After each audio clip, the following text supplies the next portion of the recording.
چور جرداق عیسائی مورخ تھا، اس نے امیر المومنین کی شان میں کتاب لکھی ہے. جو کوئی امیر المومنین کے جس کمال سے متاثر ہوا اس کمال کے بارے میں اس نے کتاب لکھی. یہ چونکہ امیر المومنین کی عدالت سے زیادہ متاثر تھا، اس نے کتاب لکھ ڈالی صوت العدالت الانسانیہ الامام علی، انسانی عدالت کی آواز یعنی امام علی. عیسائی کہتا ہے علی انسانی عدالت کی آواز ہے، علی سراپا عدالت ہے. آپ کا کیا خیال ہے؟ وہ جو علی کی شان میں کتاب لکھتا ہے اس کے دل میں علی کی محبت نہیں ہے، اس کے دل میں علی سے دشمنی یا کینہ یا بغض ہے؟ نہیں، یہ کوئی کمال نہیں ہے. کمال یہ ہے سارا دین علی سے لو. علی کی شجاعت سے متاثر ہو کے، عدالت سے متاثر ہو کے کتاب لکھو، لیکن جس ہستی کو علی اپنا رسول مانے اس کو تم وہ اپنا رسول نہ مانو، اس محبت کا کوئی فائدہ نہیں ہے. وہ ہندو امام حسین علیہ السلام کی شان میں دیوان لکھتا ہے، لیکن اس خدا کو نہیں مانتا جس کی راہ میں حسین نے اپنی جان آفرین کی سپرد کر دی ہے. اس ہندو کو بھی محبت کا کوئی فائدہ نہیں ملے گا. لا یتقرب الرجل، فرمایا جو میرے نواسے کی محبت سے قبر کی زیارت کرے گا عارفا بحقہ. ہماری زیارات کی معتبر کتاب ہے کامل الزیارات، نیٹ پر موجود ہے، نیٹ پر اردو ترجمہ کے ساتھ موجود ہے، آپ تلاش کر سکتے ہیں. ابن قولوی کی کامل الزیارات. فرمایا ایک قبول شدہ حج اور عمرے کا ثواب ملے گا. ام المومنین نے حیرت سے پوچھا یا رسول اللہ، اتنا سستا اور آسان عمل اور حج اور عمرے جیسے مشکل اور مہنگے اعمال سے کے برابر اس کا عمل ہے؟ فرمایا 2 حج 2 عمرے، 3 حج 3 عمرے، 4 حج 4 عمرے. کتاب اٹھا کے دیکھیں، یہ تعداد بڑھاتے گئے. فرمایا جو میرے نواسے کی قبر کی زیارت کرے گا عارفا بحقہ، اس کو ایسے 90 حج اور عمروں کا ثواب ملے گا جو میں رسول کی قیادت میں انجام دیے گئے ہوں. یہ روایت کہتی ہے کہ اگر ایک عالم دین نے آپ کے سامنے امام حسین کی زیارت کے فضائل بیان کیے اور آپ اس کی گفتگو سے متاثر ہوئے، پاسپورٹ بنوایا اور کورونا کے ختم ہونے کے فوراً بعد جا کے امام حسین کی قبر کی زیارت کریں، جتنا اجر اور ثواب اس روایت کو سن کے زیارت کرنے والوں کو ملے گا، اتنا ہی اجر اور ثواب زیارت کے فضائل بیان کرنے والے عالم دین کو بھی ملتا ہے. سبحان اللہ، سبحان اللہ. یہ اگلا خطرناک ہے. وَلَا يَتَقَرَّبُ الرَّجُلُ بِكَلِمَةٍ ضَلَالٍ. اگر خدا نہ خواستہ کوئی اس منبر حسینی پر بیٹھ کے گمراہ کن بات کرے، گمراہ کن. میں نے وہ کلپ سنی ہے، ایک دیوانہ کہوں، اس کو احمق کہوں، بے دین کہوں، سینکڑوں ہزاروں نہیں تو سینکڑوں کے مجمع میں کہتا ہے حضرت عباس نے اللہ تعالیٰ کو پیدا کیا ہے. وہ آگے سے بیٹھے ہوئے بندہ وہ اس کو داد دے رہے ہیں. ادھر گجرات سے ایک رسالہ چھپا ہے، میرے پاس موجود ہے، اس میں لکھا ہوا ہے حضرت علی نے فرمایا ہے میں نے خود اپنے آپ کو پیدا کیا ہے. وہ تمہاری عقل نہیں ہے، عقل. خالق پہلے ہوتا ہے، مخلوق بعد میں ہوتا ہے. کوئی اپنا خالق نہیں ہو سکتا. ایسے افراد موجود ہیں جو سرے سے نماز کے منکر ہیں. میں نے بہت دفعہ اس کا حوالہ دیا ہے. میں ناروال گیا تھا اشرف پڑھنے. ناروال شہر سے کوئی 35 منٹ کے فاصلے پر ایک گاؤں ہے رعیہ خاص. وہاں ایک ایم اے اسلامیات سکول ٹیچر سے میری ملاقات کرائی گئی جو سرے سے نماز کا منکر تھا. ایم اے اسلامیات کہتے اسلام میں نماز واجب نہیں ہے. اور مجھے بتایا انہوں نے کہ بہت سارے اس کے اسٹوڈنٹ اور شاگرد جو نماز کے پابند تھے اس کی باتوں میں آ کے انہوں نے نماز ترک کر دی. لا يتقرب الرجل بكلمة ضلال أخذت بها.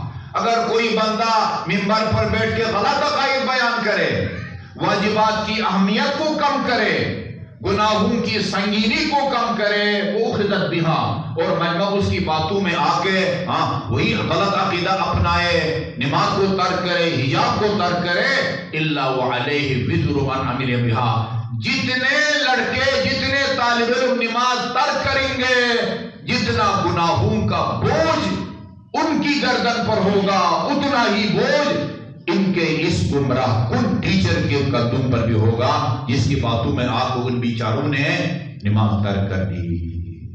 لا يتکرم الرجل بکلمۃ ضلال اخذت بها الا وله اجر من عمل بها۔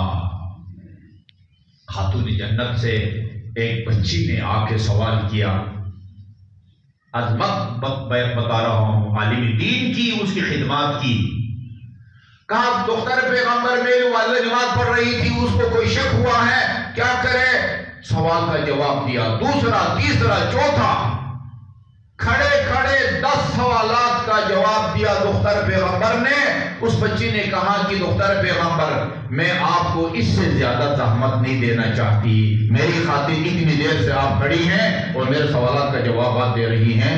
دختر پیغمبر نے فرمایا تمہیں پتہ ہے ایک فقہی مسئلے کا سوال کا جواب دینے کا کتنا اجر اور ثواب ہے؟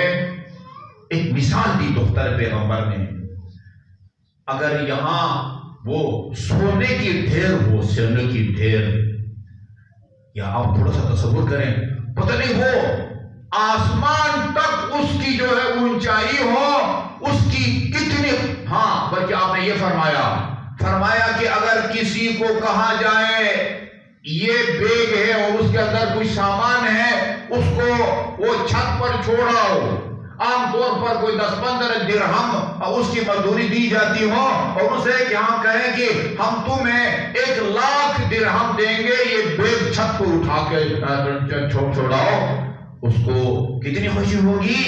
فرمایا ایسا ہے ایک فقہی سوال کا جواب جو آدمی دیتا ہے اس کو اللہ تعالیٰ اتنا اجر اور ثواب عطا فرماتا ہے۔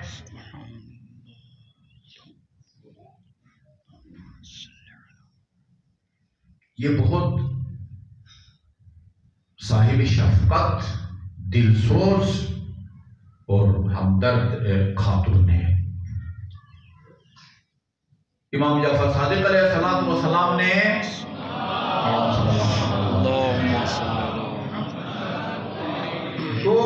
دو وجہ تسمیہ بیان کیے ہیں۔ وجہ تسمیہ نام رکھنے کی وجہ، فاطمہ کو فاطمہ کیوں کہتے ہیں؟ دو وجہ بیان کیے ہیں۔ ایک لأنها فطمت وشیعتها من النار، اس لیے کہ اللہ تعالیٰ نے فاطمہ کو، اس کے شیعوں کو آتش جہنم سے دور رکھا ہے، الگ تھلگ رکھا ہے۔ فتم، مفتوم اس بچے کو کہتے ہیں جس کو دودھ چھڑا دیا گیا ہو۔ ایک اس لیے کہ جس کے دل میں فاطمہ کی حقیقی محبت ہوتی ہے نا، اس سے گناہ سرزد نہیں ہوتا۔ ایک روایت میں ہے حب علی حسنۃ لا تضر معها سیئہ، علی کی محبت وہ نیکی ہے جس کے ہوتے ہوئے کوئی برائی نقصان نہیں پہنچا سکتی۔ کیا مطلب ہے اس کا؟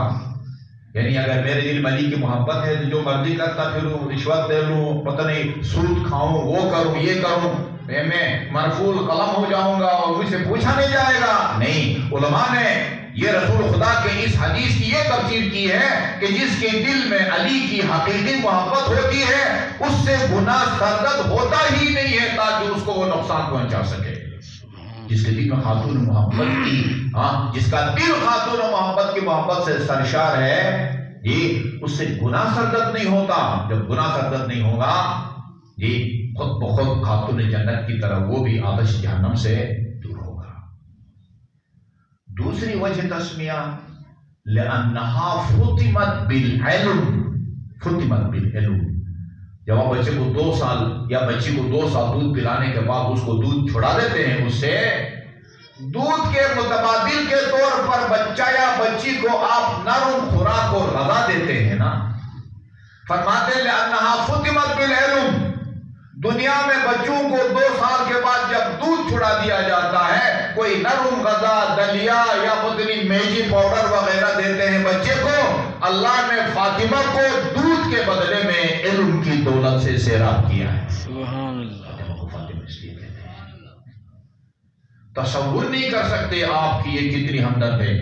اس مکرمہ اور معظمہ کے پہلو میں جو دل میرے اور آپ کے لیے دھڑکتا ہے، آپ کا اپنا دل اتنا نہیں دھڑکتا جتنا اس بیوی کے پہلو میں موجود دل دھڑکتا ہے اپنے چاہنے والے گناہگاروں کے لیے۔ خدا جانے کیا خیال آیا، بابا کی خدمت میں تشریف لاتی ہیں اور فرماتی ہیں بابا آپ نے علی سے میری شادی کی، 500 درہم آپ مہر رکھا۔ 500 درہم آج کل 100 لاکھ کے قریب بنتا ہے۔ 500 درہم اگر وہ مہر سنتی حضرت زہرا والا مہر آپ اپنی بیٹی کا رہنا چاہتے ہیں، 100 لاکھ سے اوپر یہ بنتا ہے۔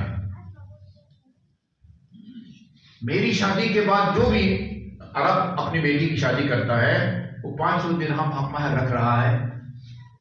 میں اس عالم ہستی میں سب سے افضل مخلوق کی بیٹی ہوں، موجودات میں سب سے افضل اللہ اور مخلوقات میں سب سے افضل رسول خدا۔ موجودات میں دوسرے نمبر پر رسول خدا، مخلوقات میں دوسرے نمبر پر علی۔ بات سمجھ آ رہی ہے؟ موجودات میں سب سے افضل اللہ تعالیٰ ہے اور موجودات میں دوسرے نمبر پر فضیلت میں کون ہے؟ رسول خدا ہے۔ مخلوقات میں سب سے افضل پیغمبر اکرم ہے اور مخلوقات میں آن حضرت کے بعد دوسرے نمبر پر فضائل میں آپ کے وسیع برحق علی بن ابی طالب علیہ السلام ہے۔ میں رحمت اللہ العالمین کی بیٹی ہوں، میرا حق مہر بھی 500 درہم، عام عرب لڑکیوں کا حق مہر بھی 500 درہم۔ بابا کوئی فرق ہونا چاہیے؟ فرمایا بیٹی یہ اس روایت سے پتہ چلتا ہے 500 درہم امیر المومنین ادا کر چکے تھے۔ فرماتے ہیں علی سے کہتے ہیں 500 اور دے دے، 1000 درہم تیرا حق مہر ہو جائے۔ یا علی سے کہتے ہیں دینار دے جو سونے کا ہوتا تھا، درہم چاندی کا ہوتا تھا۔ فرماتی ہے بابا میں کوئی حق مہر کے طور پر درہم و دینار کمانے نہیں آئی آپ کے پاس، بلکہ میں یہ کہوں کہ علی نے جو 500 درہم ادا کر دیا ہے وہ بھی علی کو واپس دے دیں، لوٹا دیں۔ پھر بیٹی بابا کے پاس کیا فرمائش اور خواہش لے کے آئی ہو؟ فرماتی ہے میں یہ خواہش لے کے آئی ہوں کہ آپ خدا کی بارگاہ میں یہ دعا کریں کہ وہ مجھے حق مہر کے طور پر گناہگاروں کی شفاعت کے اختیارات دیں، ان کو استعمال کر کے روز قیامت گناہگاروں کو جنت کا حقدار بنا سکوں۔ بیوی نے خواہش کا اظہار کیا۔ دوسرے لمحے جبرائیل امین سبز رنگ کے کپڑے میں شفاعت کے اختیارات و دستاویز لے کے رسول خدا کی خدمت میں پیش کرتے ہیں اور عرض کرتے ہیں یا رسول اللہ یہ اللہ تعالیٰ کی طرف سے حق مہر کے طور پر آپ کی بیٹی کی فاطمہ کے شفاعت کے اختیارات لے کے آیا ہوں۔ دختر پیغمبر نے وصیت فرمایا میں جب اس دنیا سے جانے لگوں ان اختیارات کو، شفاعت کے اختیارات کو میرے کفن میں لپیٹ کر میرے ساتھ میرے قبر میں دفن کرو۔ آئیے امام جعفر صادق علیہ السلام کی زبان مبارک سے سنتے ہیں کہ کہاں اور کس موقع پر دختر پیغمبر اور شفیعہ روز جزا ان اختیارات کو استعمال کریں گی۔ میں نے اپنے قانون سے سنا، شاید آپ نے بھی سنا ہو، سپاہ صحابہ کے سرپرست اعلیٰ مولوی لدھیانوی نے ایئر وائی پر آ کے کسی بیان میں اس روایت کو کوڈ کیا تھا۔ پتہ چلتا ہے کہ ان کے ہاں بھی ہے اور ہمارے ہاں بھی ہے۔ اذا کان یوم القیامہ، جب قیامت کا دن ہوگا، منادی کی یعنی جبرائیل کی آواز آئے گی یا اہل محشر، محشر والو غضوا ابصارکم، اپنی نگاہوں کو نیچے رکھو، نکسوا رؤوسکم، سروں کو بھی جھکاؤ۔ کیوں؟ کس کے احترام میں؟ فإن فاطمة بنت محمد تجوز علی الصراط، ابھی تھوڑی دیر میں محمد مصطفیٰ کی بیٹی فاطمہ الزہرا یہ میدان محشر سے گزر کے پورے صراط کو عبور کرنا چاہتی ہے۔ ہماری روایات کہتی ہیں 70,000 فرشتوں نے اس ناقہ کے رکابوں کو تھاما ہوگا جس پر دختر پیغمبر سوار ہو کے آئے گی، اور یہ بھی ہماری روایات میں ہے، تشریف لائیں گی میدان محشر میں، لیکن خالی ہاتھ نہیں ہوگی۔ وفی یدہا قمیص مخبوب بدم الحسین، ہاتھ میں مظلوم بیٹے کا خون آلود کرتا بھی ہوگا، اور خدا کی بارگاہ میں عرض کریں گی الہی انت العدل و انت الحکم، پالنے والے آج کی عدالت کا قاضی اور حاکم تو ہے، احکم بینی و بین قاتل ولدی، میرا فیصلہ اور میرے مظلوم بیٹے کے قاتل کا فیصلہ تو خود فرمانا۔ ایک اور دعا کریں کہ خدایا مجھے ان عزاداروں کی شفاعت کی خصوصی اجازت دے جو دنیا میں میرے مظلوم بیٹے کے مصائب کو یاد کر کے روتے رہے، ان کی بڑی اجازت دے دے۔ در جنت تک پہنچیں گی، جنت میں داخل نہیں ہوں گی، جنت کی طرف پشت اور اہل محشر کی طرف رخ کر کے کھڑی ہوں گی، خدا فرمائے گا بڑے احترام کے ساتھ یبنت حبیبی، اے میرے حبیب کی دختر نیک اختر، ما لکی لا تدخلین الجنہ، ہم نے آپ کو جنت میں جانے کی اجازت دے دی ہے، ابھی کس کے انتظار میں کھڑی ہیں؟ جواب میں فرمائیں گی الہی انی احب ان یعرف قدری فی مثل ھذا اليوم، فاطمہ چاہتی ہے آج کم از کم محشر والے سمجھیں کہ فاطمہ کا خدا کی بارگاہ میں کیا مقام و منزلت ہے، ان اختیارات کو استعمال کریں گی۔ اور صادق آل محمد نے فرمایا تلتقط شیعتها کما یلتقط الطیر الحب الجید من الردی، اس طرح چن چن کے اپنے پیروکاروں کو ساتھ جنت میں لے کے جائیں گی جس طرح ایک پرندہ زمین سے دانے کو اٹھاتا ہے۔ یہ روایت یہاں پر ختم نہیں ہوتی، جتنے لوگ خاتون جنت کی شفاعت کی برکت سے جنت کے حقدار بنیں گے، اللہ ان سے فرمائے گا میں تمہیں بھی گناہگاروں کی شفاعت کی اجازت دیتا ہوں۔ انظروا الی من اطعمکم فی حب فاطمہ، دیکھو اہل محشر میں سے کس نے تم کو فاطمہ کی محبت میں کھانا کھلایا تھا، کس نے تم کو فاطمہ کی محبت میں گلاس پانی کا پلایا تھا، کس نے تم کو فاطمہ کی محبت میں لباس دیا تھا، اس کو بھی اپنے ساتھ جنت میں لے کے جاؤ۔ آپ کو اندازہ لگایا، آپ نے لگایا یہ بی بی خدا کی بارگاہ میں کتنی مکرمہ معظمہ اور محترمہ ہے۔